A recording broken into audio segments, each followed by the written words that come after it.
حالانکہ جو بات تم چھپا رہے تھے اللہ اس کو ظاہر کرنے والا تھا۔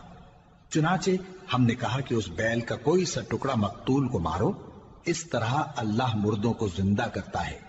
اور تم کو اپنی قدرت کی نشانیاں دکھاتا ہے تاکہ تم سمجھو۔ پھر اس کے بعد تمہارے دل سخت ہو گئے گویا وہ پتھر ہیں یا ان سے بھی زیادہ سخت،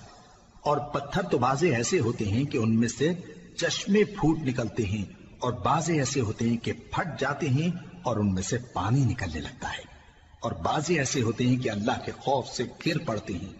اور اللہ تمہارے کرتوتوں سے بے خبر نہیں۔ مومنو، کیا تم امید رکھتے ہو کہ یہ لوگ تمہارے دین کے قائل ہو جائیں گے؟ حالانکہ ان میں سے کچھ لوگ کلام اللہ یعنی تورات کو سنتے پھر اس کے سمجھ لینے کے بعد اس کو جان بوجھ کر بدل دیتے رہے ہیں، اور یہ لوگ جب مومنوں سے ملتے ہیں تو کہتے ہیں ہم ایمان لے آئے ہیں، اور جس وقت تنہائی میں ایک دوسرے سے ملتے ہیں تو کہتے ہیں جو بات اللہ نے تم پر ظاہر فرمائی ہے وہ تم ان کو اس لیے بتائے دیتے ہو کہ قیامت کے دن اسی کے حوالے سے تمہارے پروردگار کے سامنے تم کو الزام دیں۔ کیا تم سمجھتے نہیں؟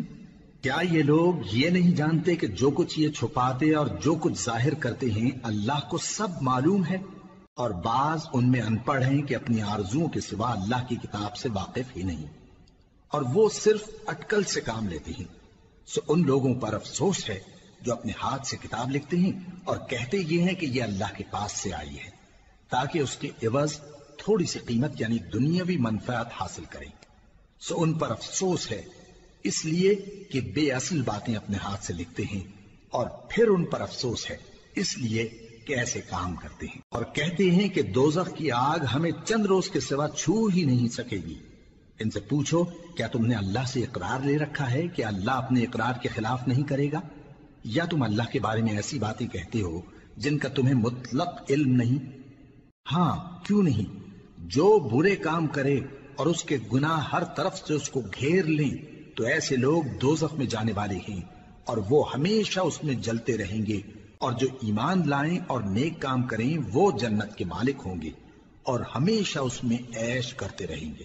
اور جب ہم نے بنی اسرائیل سے عہد لیا کہ اللہ کے سوا کسی کی عبادت نہ کرنا اور ماں باپ اور رشتہ داروں اور یتیموں اور محتاجوں کے ساتھ بھلائی کرتے رہنا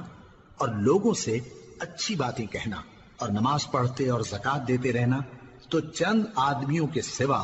تم سب اس عہد سے منہ پھیر کر پلٹ گئے۔ اور جب ہم نے تم سے عہد لیا کہ آپس میں کچھ تو خون نہ کرنا اور اپنوں کو ان کے وطن سے نہ نکالنا، تو تم نے اقرار کر لیا اور تم اس بات کو مانتے بھی ہو۔ پھر تم وہی ہو کہ اپنوں کو قتل بھی کر دیتے ہو اور اپنے میں سے بعض لوگوں پر گناہ اور ظلم سے چڑھائی کر کے انہیں وطن سے نکال بھی دیتے ہو، اور اگر وہ تمہارے پاس قید ہو کر آئیں تو بدلہ دے کر ان کو چھڑا بھی لیتے ہو، حالانکہ ان کا نکال دینا ہی تم پر حرام تھا۔ یہ کیا بات ہے کہ تم کتاب اللہ کے بعض احکام کو تو مانتے ہو اور بعض سے انکار کیے دیتے ہو؟ تو جو تم میں سے ایسی حرکت کریں ان کی سزا اس کے سوا اور کیا ہو سکتی ہے کہ دنیا کی زندگی میں تو رسوائی ہو اور قیامت کے دن سخت سے سخت عذاب میں ڈال دیے جائیں۔ اور جو کام تم کرتے ہو اللہ ان سے غافل نہیں۔ یہ وہ لوگ ہیں جنہوں نے آخرت کے بدلے دنیا کی زندگی خریدی، سو نہ تو ان سے عذاب ہی ہلکا کیا جائے گا اور نہ ان کو اور طرح کی مدد ملے گی۔ اور ہم نے موسیٰ کو کتاب عنایت کی اور ان کے پیچھے یکے بعد دیگرے پیغمبر بھیجتے رہے، اور عیسیٰ ابن مریم کو کھلے نشانات بخشے اور روح القدس یعنی جبرائیل سے ان کو مدد دی۔ تو کیا ایسا ہے کہ جب کوئی پیغمبر تمہارے پاس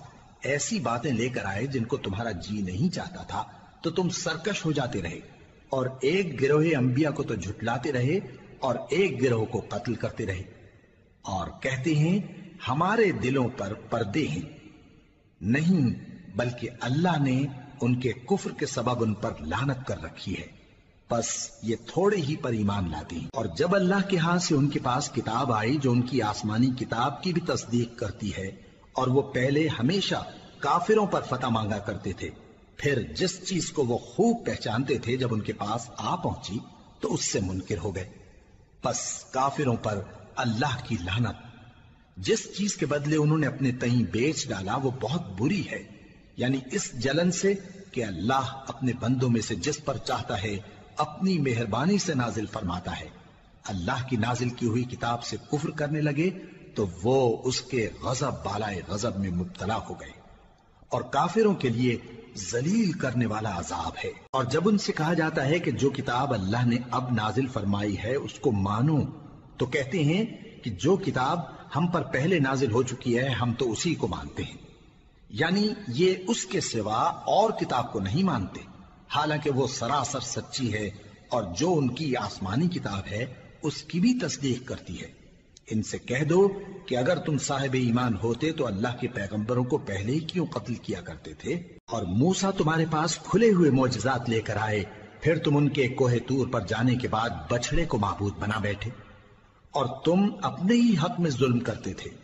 اور جب ہم نے تم لوگوں سے پختہ عہد لیا اور کوہ طور کو تم پر اٹھا کھڑا کیا